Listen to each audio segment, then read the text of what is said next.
Boa noite, irmãos. Estamos novamente aqui fazendo mais um devocional da quarentena. Hoje, quarta-feira, nosso momento onde dedicamos para tirar um tempo para orar mais especificamente pelos nossos irmãos e amigos que têm, e para a honra e glória de Deus, um tempo de oração, onde apresentamos pedidos, agradecimentos e conversamos com o Senhor para que o Senhor seja glorificado e venha nos abençoar, nos ajudar e em tudo o Senhor receba a glória. Nesse momento, no devocional, nós queremos meditar novamente em Daniel capítulo 3. Daniel capítulo 3 nos fala da história de uma outra estátua. Lembre-se que nós observamos em Daniel capítulo 2 que Nabucodonosor ele teve um sonho e ele queria que os seus magos e conselheiros estivessem adivinhando o sonho, revelando o sonho e interpretando o sonho. Agora, isso aconteceu, né? Daniel, pela graça de Deus, sobre o poder do Senhor, ele realmente conseguiu, pela graça de Deus, revelar o sonho, interpretar o sonho, e o sonho que nós vimos no capítulo 2 tratou daquela estátua onde haviam partes com metais diferentes. A cabeça era de ouro, o peito e os braços de prata, o quadril de bronze, as pernas de ferro e os pés de ferro e de barro. Nós lemos também, estudamos brevemente sobre o capítulo 2, que a cabeça de ouro era a Babilônia, que os braços e o peito de prata era o Império Medo-Persa, o quadril e o abdômen de bronze era o Império Grego e as pernas de ferro era o Império Romano. E que posteriormente viria os pés de ferro e de barro, que era o Império Romano restaurado, e nesses pés de ferro e barro, um Império Romano futuro que viria, porque tem o elemento do ferro, mas também tem outro elemento, que é o barro. Nós temos os 10 artelhos ali, que tem tudo a ver com 10 reis que virão no futuro. E vimos também, dentro desse sonho de Nabucodonosor, no capítulo 2, que viria uma pedra, uma rocha, cortada não por mão humana e que destruiria essa estátua. Essa estátua do capítulo 2 representa os impérios idólatras que não adoram ao Senhor nosso Deus e que serão destruídos quando vier o reino de Deus sobre a terra, e esse reino de Deus será implantado na segunda vinda do Senhor Jesus Cristo. Então começamos agora o capítulo 3. O capítulo 3 nos fala de uma outra estátua, só que essa estátua é toda de ouro. Nós lemos capítulo 3, verso 1, o seguinte: o rei Nabucodonosor fez uma imagem de ouro que tinha 60 côvados de altura e 6 de largura, levantou-a no campo de Dura, na província da Babilônia. Então Nabucodonosor mandou fazer essa estátua de ouro. Veja que ela tinha 60 côvados de altura e 6 de largura. Se nós colocarmos em média um côvado, que é uma medida antiga, como 45 centímetros, que é uma média que se faz, tem vários tipos de côvados, mas digamos que usando essa média de 45 centímetros por côvado, aquela estátua teria cerca de 20 metros aproximadamente, talvez um pouco mais, e algo em torno de 2 a 3 metros de base da estátua. Então era uma estátua extremamente alta, coberta de placas de ouro. Ela não era de ouro maciça, mas coberta de folhas e placas de ouro ali, e ela foi construída com o objetivo para ser adorada. Nabucodonosor então ele colocou cantores e musicistas para tocar, e no momento que fosse tocada determinada música, todos deveriam se prostrar diante da estátua. Todos quem? Eram aqueles governadores, príncipes, todas aquelas autoridades, tesoureiros, todos do governo do Império Babilônico que foram chamados ali deveriam se prostrar diante da estátua que Nabucodonosor havia acabado de mandar construir. Qual o objetivo disso e por que esse capítulo está aqui no livro do profeta Daniel? Nabucodonosor ouviu a revelação do sonho do capítulo 2. Ele percebeu que ele era a cabeça de ouro, foi revelado a ele isso, e que depois dele viria outro império, no caso, os peitos e os braços de prata. Ouvindo isso, certamente Nabucodonosor não ficou contente, mesmo sabendo glorificando a Deus, sabendo da glória de Deus, do poder do Senhor, ouvindo que viria outro reino depois dele, ele não ficou satisfeito. E o que foi que ele fez? Eu vou construir uma estátua toda de ouro, mostrando a todo o Império Babilônico e a todo o mundo que a Babilônia jamais vai passar. Ela vai ser um reino que vai durar para sempre. Essa era a mentalidade de Nabucodonosor. A princípio ele glorificou a Deus quando Daniel revelou e interpretou o sonho, mas posteriormente ele volta para sua incredulidade, ele retorna à sua idolatria, e agora ele diz que ele vai ser a sua família, a sua dinastia, o seu império, o Império Babilônico, vai durar para sempre. Então ele manda construir aquela estátua e manda a que todos se prostrem quando a música for tocada. No entanto, 3 homens não se prostraram, os 3 amigos de Daniel, Sadraque, Mesaque e Abednego, 3 judeus que se colocaram em fidelidade ao Senhor. E você pode imaginar uma multidão de pessoas se prostrando quando a música foi tocada, mas os 3 amigos de Daniel, eles não se prostraram. Deve ter sido bem marcante ver aqueles 3 vultos pequenininhos que não se prostraram. A princípio, Nabucodonosor não o viu, mas os seus súditos o avisaram que aqueles 3 judeus não haviam se prostrado para adorar aquela estátua. Uma questão interessante neste capítulo é que Daniel não aparece. Daniel certamente jamais se prostraria diante dessa estátua, na atitude de idolatria, e certamente é muito provável, melhor dizendo, que Daniel estivesse em alguma missão fora da Babilônia, porque ele não estava naquele contexto, ele não aparece, não é nem mencionado nessa história. E então os 3 amigos de Daniel não se prostraram.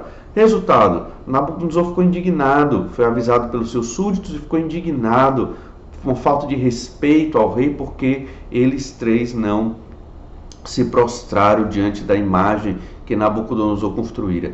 Que imagem será que foi essa? Pode muito bem ter sido a imagem de Marduk, uma divindade adorada por Nabucodonosor na época, ou pode ter sido a própria imagem de Nabucodonosor que queria ser adorada. Não sabemos ao certo, mas essas poderiam ser as 2 principais possibilidades.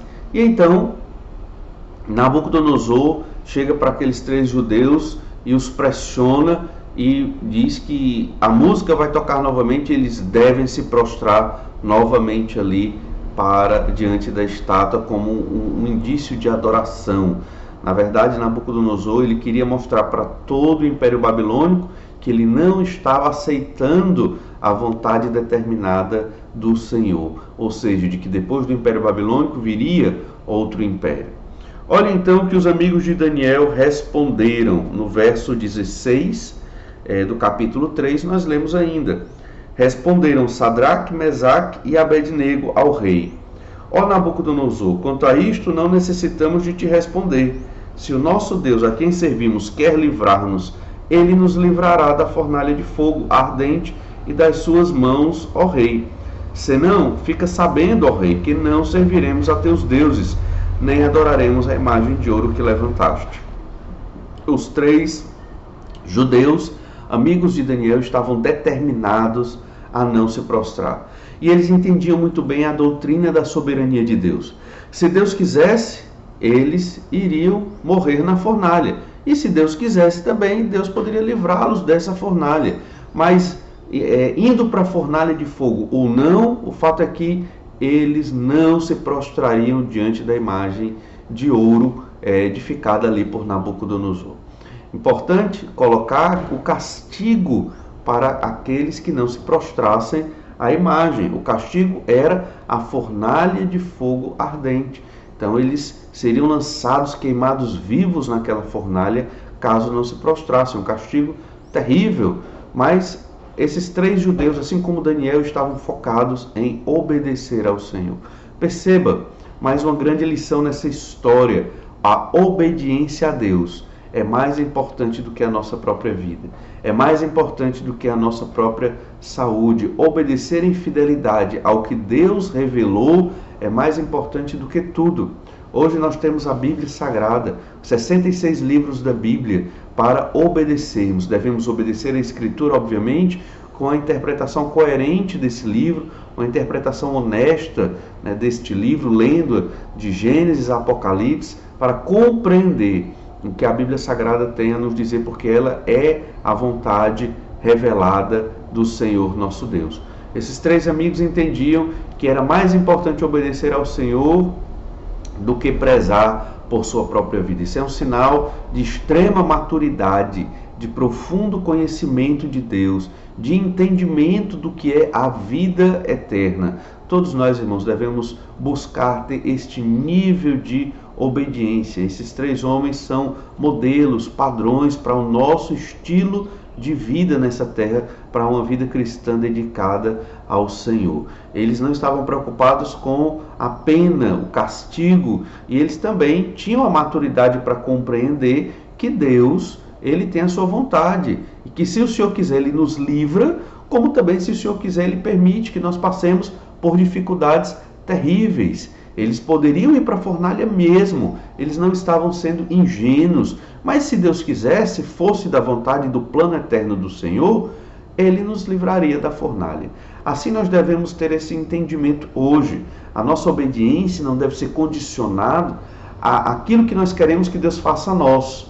Senhor, eu vou te obedecer, mas se o Senhor me der aquilo que eu desejo. Não, de modo nenhum. Nós vamos obedecer a Deus pelo que Deus é, por Ele ser maravilhoso, por Ele ser amoroso, todo-poderoso, e também pelo que Deus já fez por nós, enviando Jesus para morrer numa cruz pelos nossos pecados. Por isso nós obedecemos ao Senhor. Se durante a nossa vida Deus vai nos dar coisas boas aos nossos olhos ou coisas ruins aos nossos olhos, entenda, o Senhor sabe de tudo, Ele é soberano, Ele determinou tudo, decretou tudo. Então tudo na verdade é bom aos olhos do Senhor. Até o mal que chega a nós, Deus o reveste em coisas boas, segundo o plano que Ele determinou. Não quer dizer que aquele sofrimento em si é bom porque Deus gosta de nos ver sofrer. Não é isso. Mas quer dizer que no mundo corrompido pelo pecado vai haver sofrimento. E Deus usa esse sofrimento para algo abençoador e algo positivo.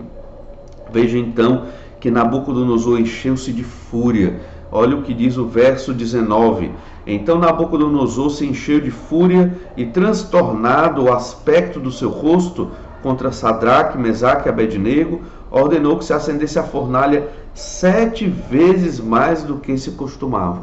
E aqueles que pegaram Sadraque, Mesaque e Abednego e foram jogá-los na fornalha, eles morreram só de chegar perto ali da fornalha, 7 vezes mais quente do que o normal. O normal já era terrível, 7 vezes mais terrível. E então os 3 amigos de Daniel foram lançados nesta fornalha. E então Nabucodonosor, que devia estar num trono um pouco mais elevado para ver o que acontecia ali dentro daquela fornalha. A fornalha deveria ser um buraco aberto no solo, onde ali ficava uma espécie de recipiente de metal aquecido por baixo. E então Nabucodonosor via quem estava naquele recipiente enorme de metal que estava sendo aquecido 7 vezes mais do que o normal. E então Nabucodonosor viu não 3 homens que foram jogados ali, mas um 4º homem que era como que um filho dos deuses. Muito provavelmente um anjo ali, ou alguns acreditam que até o próprio Senhor Jesus Cristo estava com aqueles 3 homens. Nós não temos como determinar quem era aquela 4ª pessoa, aquele 4º vulto lá dentro da fornalha, mas o fato é que era um ente sobrenatural e estava ali com os 3 amigos de Daniel, certamente consolando, conversando ou louvando a Deus por tamanho milagre, porque aqueles 3 homens não morreram, não se queimaram, nem sua roupa, nem um fio de cabelo daqueles homens se queimou, e então eles puderam sair ilesos da fornalha de fogo.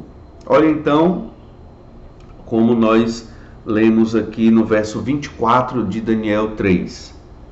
Então o rei Nabucodonosor se espantou e se levantou depressa e disse aos seus conselheiros: não lançamos nós 3 homens atados dentro do fogo? Responderam ao rei: é verdade, ó rei. Tomou ele e disse: eu, porém, vejo 4 homens soltos que andam passeando dentro do fogo sem nenhum dano, e o aspecto do quarto é semelhante a um filho dos deuses.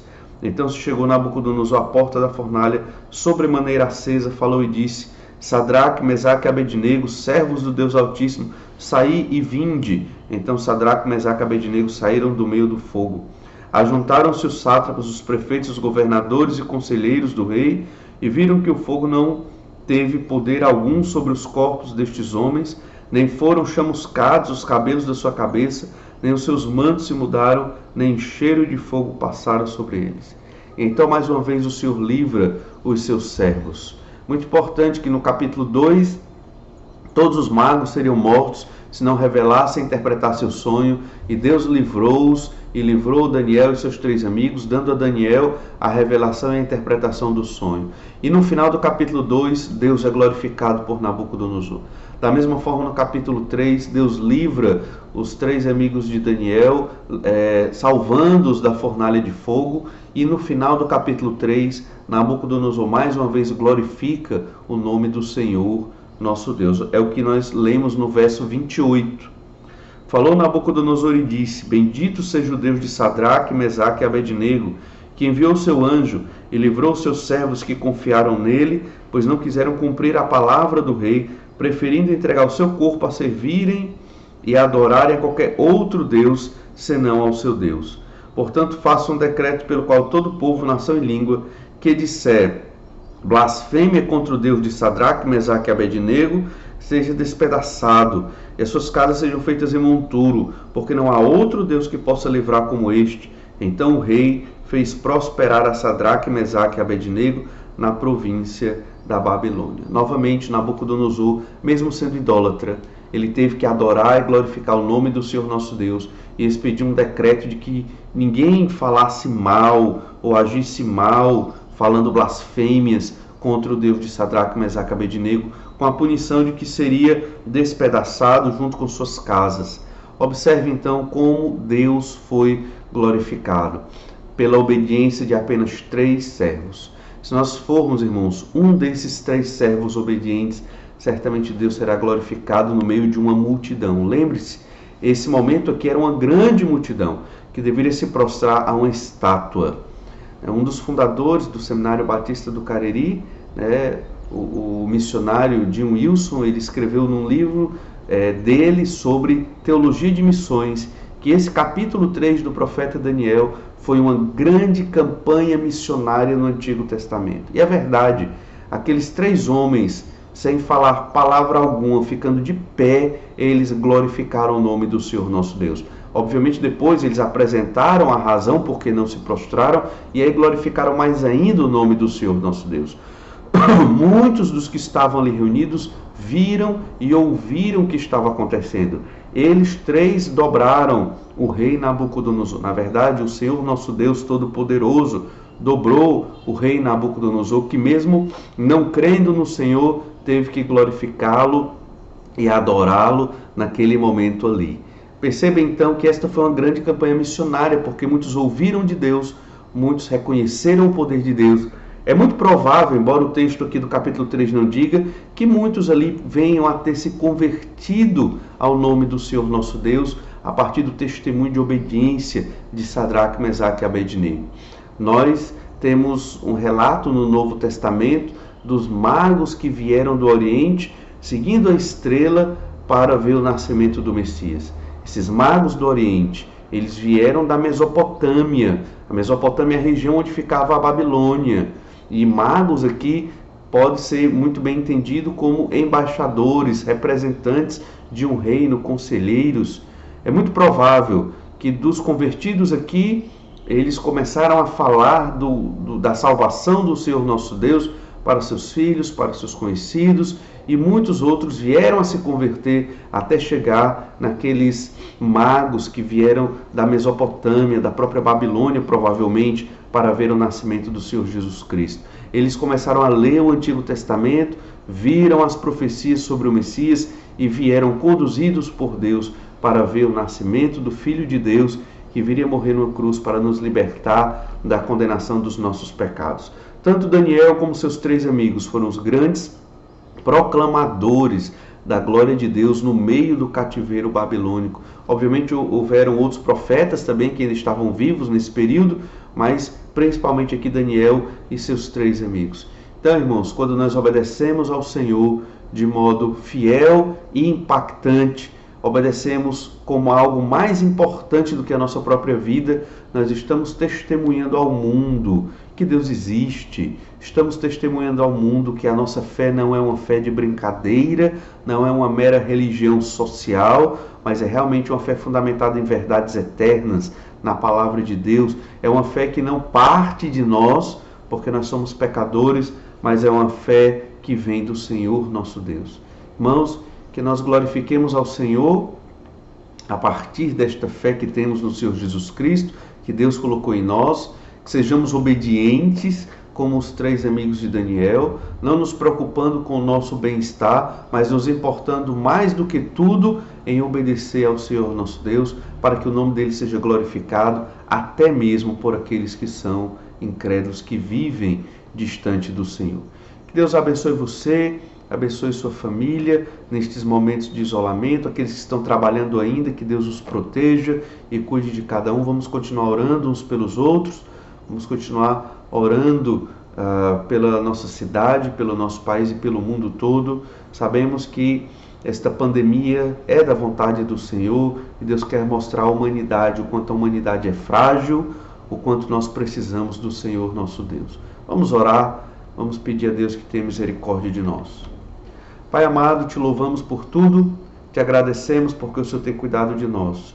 Guarda-nos do mal, livra-nos, Senhor Deus, das dificuldades, cuida dos nossos irmãos que têm sofrido, Senhor nosso Deus, abençoa aqueles que já se contaminaram, cuida daqueles que estão enfermos e ajuda, ó Pai, para que venhamos a passar por essas dificuldades, de modo a glorificar o Teu nome. Nos ajuda, Senhor, a sermos obedientes a Ti e a Tua palavra, que eu te peço em nome do Senhor Jesus. Amém.